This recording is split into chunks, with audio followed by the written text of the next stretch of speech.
Hello everyone, कैसे हो आप सब। एक बार पुनः स्वागत है आप सभी का हमारे अपने YouTube channel Shiv coaching classes पर। आज की इस वीडियो में हम देखेंगे class 11th biology NCERT chapter 1 हमारा चल रहा है, जिसमें आज की इस वीडियो में हम देखेंगे संग्रहालय या म्यूजियम्स क्या होते हैं। म्यूजियम्स या संग्रहालय की यदि हम बात करते हैं तो देखिए, म्यूजियम या संग्रहालय क्या होता है, इसको आपको पहले सामान्य भाषा में समझना है। जैसे मान लीजिए कोई एक ऐसा स्थान है जिस स्थान पे कई प्रकार के पेड़ पौधे व कई प्रकार के जंतुओं के जो आप ये कह सकते हैं, उनको मॉडल कह सकते हैं आप, या आप नमूने कह सकते हैं। तो कई प्रकार के जंतुओं के व कई प्रकार के पेड़ पौधों की जो पुष्प क्रम होते हैं या पेड़ पौधों के जो फल होते हैं या कई प्रकार के इनकी पत्तियां होती है, इनको संग्रहित करके सुरक्षित एक स्थान पर रखा जाता है, जिन स्थान को हम कहते हैं संग्रहालय। तो कुल मिलाकर के संग्रहालय वे स्थान होते हैं जहां पर हम प्रदर्शनी, अध्ययन एवं संदर्भ हेतु पादपों एवं जंतुओं को संरक्षित प्रतिदर्शों का संग्रह किया जाता है। अर्थात कोई भी एक ऐसा विशिष्ट प्रकार का स्थान बनाया जाता है जहां पर कई प्रकार के पेड़ पौधे व जंतुओं की जो सामग्रियां हैं, उनके जो नमूने हैं, अर्थात पेड़ पौधों के जो नमूने हैं या उनके प्रतिदर्श हैं, उनको संरक्षित करके सुरक्षित रखा जाता है। और इसका फायदा ये है, या आप ये कह सकते हैं कि इसका एडवांटेज ये है कि इस प्रकार से संग्रहालय में रखे जीवों को हम भली भांति देख करके उनके लक्षणों को पहचान सकते हैं, उनकी पहचान कर सकते हैं व साथ ही साथ उन जीवों का नामकरण भी सीख सकते हैं। इसके अलावा उनके वर्गीकरण से संबंधित जानकारी भी हम म्यूजियम में जाकर के प्राप्त कर सकते हैं, क्योंकि म्यूजियम में आपको तरह तरह प्रकार के, जैसे आपने एनिमल किंगडम आप आगे पढ़ेंगे तो आप देखेंगे कि एनिमल किंगडम में जैसे कई अलग अलग प्रकार के वर्गों के जीव हैं, उन सभी अलग अलग वर्गों के जीवों को हम आसानी से जाकर के आइडेंटिफाई कर सकते हैं। कहां? म्यूजियम या संग्रहालय में। तो बड़े बड़े कॉलेजेस, यूनिवर्सिटी में आप देखे होंगे कि संग्रहालय बनाए जाते हैं जहां पर कि पादप प्रतिदर्शों को और उनके नमूनों को तथा जंतुओं के प्रतिदर्शों या नमूनों को वहां पे रखा जाता है। उसकी प्रदर्शनी, जैसे आप देखे होंगे कि मार्केट वगैरह लगते हैं, वहां प्रदर्शनी लगती है। प्रदर्शनी में हम हर एक प्रकार की चीजें जाकर के घूमते हैं और देखते हैं। उसी प्रकार से आप वहां पे हर एक प्रकार की प्रदर्शनी लगी रहती है। आपको कांच में आपको सब पैक संरचना दिखाई देगी, जहां पे आप आसानी से जाकर के संग्रहालय में जीव जंतुओं, पेड़ पौधों की कई सारी जानकारी प्राप्त कर सकते हैं और उनके बारे में अध्ययन कर सकते हैं। तो संग्रहालय बेसिकली ऐसे स्थान होते हैं जहां पर कि प्रदर्शनी, अध्ययन एवं संदर्भ हेतु पादपों और जंतुओं के नमूनों को या मॉडल्स को संरक्षित करके रखा जाता है। संग्रहालय की यदि हम बात करते हैं तो देखिए, संग्रहालय में ऐसे पादपों को संरक्षित किया जाता है जिनको हर्बेरिया में नहीं रखा जा सकता है। देखिए, हर्बेरिया भी हम आपको कराएंगे, लेकिन हर्बेरिया जो है आपके चैप्टर 1 से अब हटा दिया गया, कोर्स में आपके नहीं है इस बार। तो हर्बेरिया में क्या होता है, देखिए हर्बेरिया जो जगह होती है वहां पे ऐसे पादपों के प्रतिदर्शों को रखा जाता है जिनको कि हम आसानी से सुखा सकते हैं, जिनको हम आसानी से दबा सकते हैं, प्रेस कर सकते हैं। जैसे पत्तियां हो गई पौधों की, इनको हम आसानी से हर्बेरिया में रख सकते हैं। लेकिन पौधों के अधिकांश भाग ऐसे होते हैं जिनको ना तो हम सुखा सकते हैं, ना ही इनको हम दबा सकते हैं।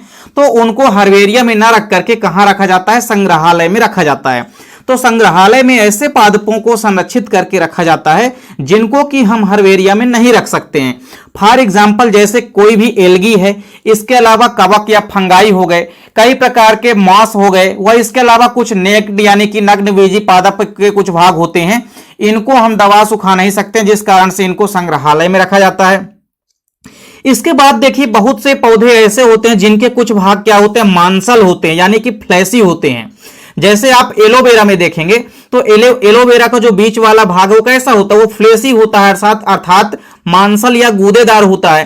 तथा कुछ सरस पौधे के भाग होते हैं जिनको यदि हम सुखाएं तो वे अपने विशिष्ट लक्षण को खो देते हैं। अब आप यदि एलोवेरा को सुखाएंगे तो उसके अंदर के विशिष्ट लक्षण खो जाएंगे। आप यदि नांग फनी को सुखाएंगे तो उसके अंदर के विशिष्ट लक्षण खो जाएंगे। आप यदि इसके अलावा किसी भी फल को सुखाते हैं तो उसके अंदर के विशिष्ट लक्षण खो जाएंगे। तो कहने का मतलब यह है कि बहुत से ऐसे मांसल यानी कि फ्लैशी फ्रूट होते हैं और उनके कुछ भाग होते हैं जिनको अगर यदि हम सुखाते हैं तो वे अपना लक्षण खो देते हैं। इसलिए ऐसे पौधों को हम क्या करते हैं? ऐसे पौधों को द्रवीय माध्यम में रख करके संरक्षित किया जाता है।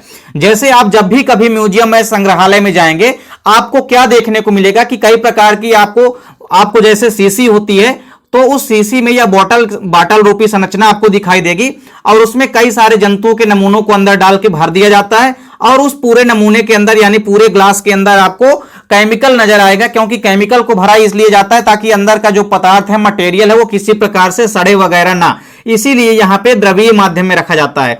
तो जब भी आप म्यूजियम या संग्रहालय में जाएंगे आपको कई सारे कांच के बर्तन दिखेंगे। उन कांच के बर्तनों में या कांच की शीशियों में आपको कई प्रकार के अलग अलग वर्गों के एनिमल आपको वहां पे उनके मॉडल दिखाई देंगे।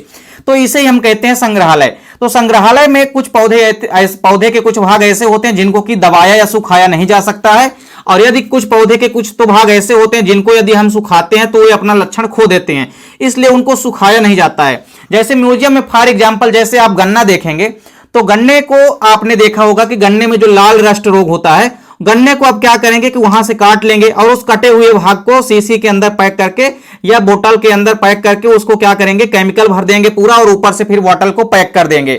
तो कुल मिलाकर के आपको यहां पे ध्यान देना है कि संग्रहालय में कांच के अंदर द्रवीय माध्यम में संरक्षित करके रखा जाता है जीवों को।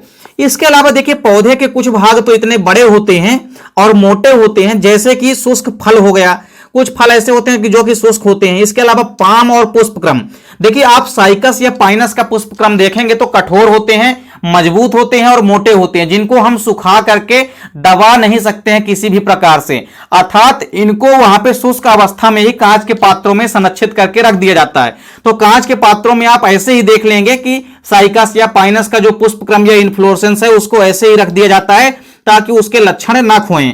तो इनको द्रवीय माध्यम में न रख के शुष्क पाम या जो पुष्पक्रम होते हैं इनको ऐसे ही कांच के अंदर पैक करके रख दिया जाता है। तो जंतुओं के जो प्रतिदर्श हैं, जो नमूने हैं, उनको भी सेम इसी प्रकार से रसायनों में रख करके लंबी अवधि के लिए सुरक्षित कर दिया जाता है। तो इस प्रोसेस के माध्यम से फायदा यह है कि हम लंबे समय तक जीवों को सुरक्षित करके संरक्षित रख सकते हैं। साथ ही साथ एक फायदा यह है कि हम वहां पर कि म्यूजियम में जाकर के या संग्रहालय में जाकर के हम तरह तरह के ज्ञान अर्जित कर सकते हैं, जैसे कि इनकी पहचान कर सकते हैं, अलग अलग वर्गों के जीवों को हम देख सकते हैं, उनको क्लासिफाई कर सकते हैं, उनका हम वर्गीकरण कर सकते हैं और उनसे संबंधित जो भी जानकारियां हैं वो हम प्राप्त कर सकते हैं। तो आपको याद रखना है कि संग्रहालय या म्यूजियम ऐसे स्थान होते हैं जहां पे पादपों या जंतुओं के प्रतिदर्शों अर्थात नमूनों को रखा जाता है, कांच में रख करके द्रवीय माध्यम में संरक्षित किया जाता है, या द्रवीय माध्यम में न रख करके शुष्क माध्यम में ही किसी फल के पौधे के कुछ भागों को शुष्क माध्यम में ही उनको कांच के अंदर भर करके रखा जाता है ताकि उनको भविष्य में लंबे समय तक सुरक्षित रखा जा सके। तो उम्मीद करता हूं संग्रहालय या म्यूजियम्स क्या होते हैं आपको समझ में आ गया होगा। वीडियो पसंद आए तो लाइक और कमेंट जरूर कीजिए, साथ ही साथ दोस्तों के बीच वीडियो को ज्यादा से ज्यादा शेयर कीजिए। चैनल पर यदि नए हैं तो चैनल को सब्सक्राइब अवश्य कर लें, साथ ही साथ बेल आइकन प्रेस कर लें। मिलते हैं नेक्स्ट वीडियो में, तब तक के लिए जय हिंद, वंदे मातरम।